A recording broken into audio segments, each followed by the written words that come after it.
নমস্কার বন্ধুরা, plants care nature YouTube চ্যানেলে আবার আপনাদেরকে স্বাগত জানাচ্ছি। আজকে যে বিষয়টা নিয়ে আলোচনা করব সেটা হচ্ছে আমাদের যে সবার বাড়িতে যে পেঁপে গাছ আছে সেটা কিভাবে জৈব পদ্ধতিতে প্রচুর পরিমাণে আমরা পেঁপে ফলাতে পারি। কেবলমাত্র জৈব কোনো রকম রাসায়নিক ব্যবহার না করে কিভাবে আমরা প্রচুর পরিমাণে পেঁপে ফলাবো সেটি আজকের ভিডিওতে কিন্তু দেখানো হবে। সাধারণত পেঁপে গাছ তিন প্রকারের হয়ে থাকে: স্ত্রী, পুরুষ এবং উভয় লিঙ্গ। আর সেটা সাধারণত প্রথম অবস্থায় কিন্তু আমরা বুঝতে পারি না। গাছটা যখন বড় হয় এবং ফুল ফুটতে শুরু করে তখন কিন্তু আস্তে আস্তে বোঝা যায়। আর স্ত্রী পেঁপে গাছে সাধারণত বেশি পেঁপে হয়, আর পুরুষ গাছে কিন্তু কোনো পেঁপে হয় না। আর উভয়লিঙ্গ পেঁপে গাছে কিছু ফুল থাকে এবং কিছু লম্বা লম্বা ধরনের কিন্তু পেঁপে থাকে। তো অনেকে এখন পুরুষ পেঁপে গাছ কেটে দিয়ে মাঝখান থেকে এম, নতুন ডাল বার করে পেঁপে ফলানোর চেষ্টা করা হয়েছে চেষ্টা করে, কিন্তু সেটা কতটা সফল হয় সেটা নিয়ে যথেষ্ট সন্দেহ আছে। আর পেঁপে বেশি পরিমাণে পেতে গেলে কিন্তু পাশে একটা পুরুষ পেঁপে গাছ কিন্তু অবশ্যই রাখা প্রয়োজন। তো বন্ধুরা, যে বিষয়টা নিয়ে প্রধান আলোচনা সেটা হচ্ছে জৈব পদ্ধতিতে আমরা পেঁপে গাছকে কীভাবে ভালো রাখবো। সাধারণত পেঁপে গাছ দীর্ঘদিন ভালো রাখতে গেলে জৈব পদ্ধতিতে এটা করতে হবে। আর পেঁপে গাছে সাধারণত বিশেষ কোনো ব্যাপক কোনো যত্ন কিন্তু প্রয়োজন হয় না।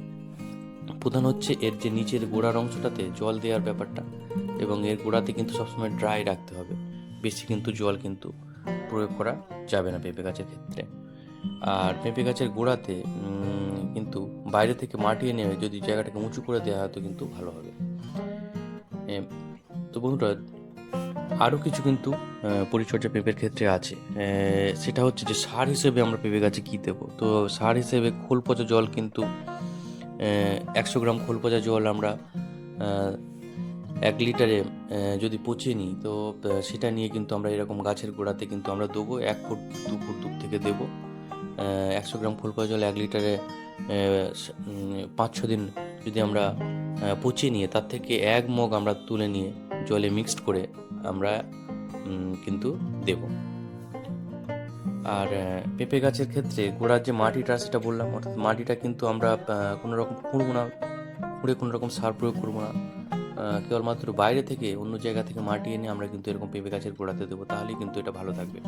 আর পেঁপে গাছের গোড়াতে কিন্তু জল কিন্তু বেশি দেওয়া যাবে না, তাহলে জল দিলে কিন্তু শেকড় পচে ড্রাই ব্যাক হয়ে যায়। সাধারণত পেঁপে গাছের ক্ষেত্রে আমরা দেখি যে হঠাৎ করে একটা ভালো গাছ সেটা কিন্তু আস্তে আস্তে পাতাগুলো শুকনো হয়ে গিয়ে মারা যেতে থাকে। তো সেই বিষয়টার প্রধান কারণ হচ্ছে এর কিছু ব্যাকটেরিয়া বা ছত্রাকের আক্রমণ ঘটে, আর নিচেতে জল যদি জমে তাহলে কিন্তু এটা হতে পারে। আর ছোট অবস্থাতে এই গাছে কিন্তু কোনো পিজিআরের প্রয়োজন না, সাধারণভাবেই কিন্তু সাধারণত ফুল চলে আসে। কিন্তু ব্যাপকভাবে যদি আমরা ফলন চাই, বেশি পরিমাণে ফলন চাই, তো পিজিআর হিসেবে আমরা কিন্তু মিরাকুলান অল্প কিন্তু দিতে পারি। আর এখানে দেখুন যে পেঁপে গাছের বিভিন্ন যে রোগ পোকার আক্রমণ থেকে আটকাতে আমরা যে জৈব কীটনাশক কাকা কিন্তু আমরা ব্যবহার করতে পারি। সাধারণত উপরের দিকের পোর্শনে যে সাদামাছি, জাপ পোকা, এই জাতীয় যে প্রাণীর যে পোকার আক্রমণ ঘটে তা সেটা আটকানোর জন্যে কাকা বা নিম তেল।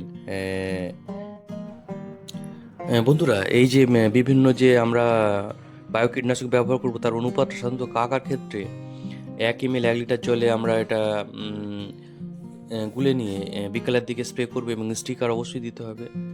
ট্র্যাপের ক্ষেত্রেও 1 ml 1 লিটার জলে গুলে আমরা ব্যবহার করব। আর নিম তেল ব্যবহার করলে এটা 2 বা 3 ml 1 লিটার জলে নিয়ে এটা আমরা ব্যবহার করব। তো এইভাবে সাধারণত জাপ পোকা, সাদামাছি এই গাছের কিন্তু এই গাছগুলো থেকে এই সমস্ত কীটনাশক তাড়াতে, যে কীটপতঙ্গ তাড়াতে এটা কিন্তু ব্যবহার করা যেতে পারে। আরেকটা বিষয় হচ্ছে যে মিলিবাগ কিন্তু হতে পারে পেঁপে গাছে। তো মিলিবাগ দেখবেন যে সাদা সাদা পেঁপে গাছের পেঁপের চারপাশে বা পাতাতে কিন্তু সাদা সাদা মিলিবাগের কিন্তু আক্রমণ ঘটে। তো সেটা পেঁপে গাছে খুব দেখা যায়। তো মিলিবাগের ক্ষেত্রেও কিন্তু আমরা এই কাকা, ট্র্যাপ বা নিম তেল বা বায়োক্লিন এই জাতীয় জৈব কীটনাশক কিন্তু আমরা ব্যবহার করতে পারি। আর লেদা পোকার আক্রমণ মাঝে মাঝে কিন্তু পেঁপে গাছে দেখা যায়, কিন্তু লেদা পোকা হলে এই সমস্ত কীটনাশক তখন ব্যবহার করা যাবে না। একটু এর থেকে একটু পাওয়ার একটু বেশি পাউডার কীটনাশক হিসেবে আমরা ঘাতক ব্যবহার করতে পারি, প্রোফেক্স সুপার ব্যবহার করতে পারি। ঘাতকের ক্ষেত্রে 0.5 ml 1 লিটার জলে গুলে আমরা কিন্তু ব্যবহার করতে পারি।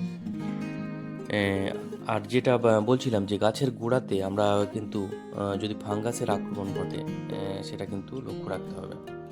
তো গাছের গোড়ায় যদি ফাঙ্গাসের আক্রমণ ঘটে তো যে ফাঙ্গাস নাশক বা যে ফাঙ্গিসাইড হিসেবে যেটা আছে ট্রাইকোডার্মা ভিটি, যে কোনো কোম্পানি সেটা আমরা কিন্তু ব্যবহার করতে পারি। এটা 5 গ্রাম 1 লিটার জলে মিশিয়ে নিয়ে গাছের স্প্রে করে দিতে পারি এবং গাছের গোড়ায় কিন্তু দিতে পারি।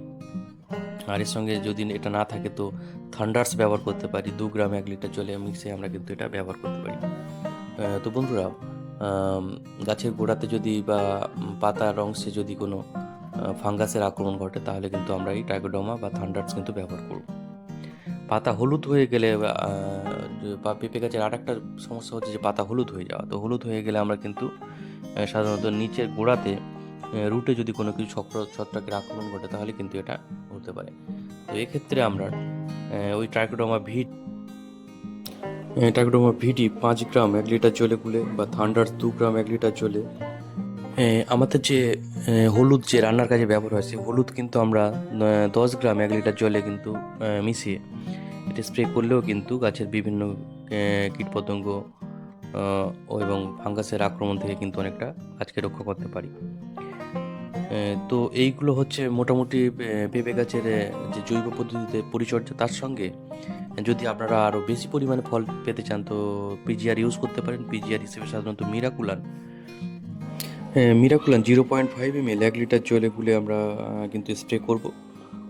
আর এর থেকে যেহেতু মিরাকুলানের মধ্যে একটাই মাত্র কম্পোজিশন আছে, তো এটা কিন্তু আমরা ব্যবহার করলে ভালো কিন্তু ফল পাবো। তো বন্ধুরা, এটাই হচ্ছে পেঁপে গাছের জৈব পদ্ধতিতে যে পরিচর্যা এবং বেশি দিন গাছকে ভালো রাখা ও বেশি পরিমাণে ফল পাওয়ার একটা প্রক্রিয়া। তো আপনারা এটা ফলো করতে পারেন। এই সংক্রান্ত কোনো প্রশ্ন থাকলে অবশ্যই কমেন্ট বক্সে কমেন্ট করবেন।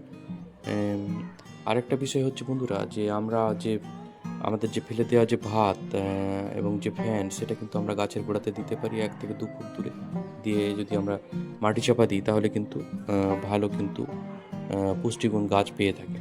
তো এটা করতে হবে, কিন্তু এর সঙ্গে ট্রাইকোডার্মা ভিটিও কিন্তু ব্যবহার করতে হবে। তো এই বিষয়গুলো বন্ধুরা খেয়াল করতে হবে জৈব পদ্ধতিতে যদি আমরা গাছ করি, এবং এইভাবেই কিন্তু ভালো কিন্তু কাজ করা যাবে কোনো রকম রাসায়নিক ব্যবহার না করে। এই সংক্রান্ত বিভিন্ন যদি কোনো প্রশ্ন থাকে তো অবশ্যই আপনারা কমেন্ট বক্সে করতে পারেন। আর ভিডিওটা ভালো লাগলে অবশ্যই চ্যানেলটাকে সাবস্ক্রাইব করবেন, শেয়ার করবেন এবং লাইক করবেন। তো এখানে বন্ধুরা ভিডিওটা শেষ করছি। সবাইকে নমস্কার এবং ধন্যবাদ জানিয়ে সবাই ভালো থাকবেন, সুস্থ থাকবেন। নমস্কার, ধন্যবাদ।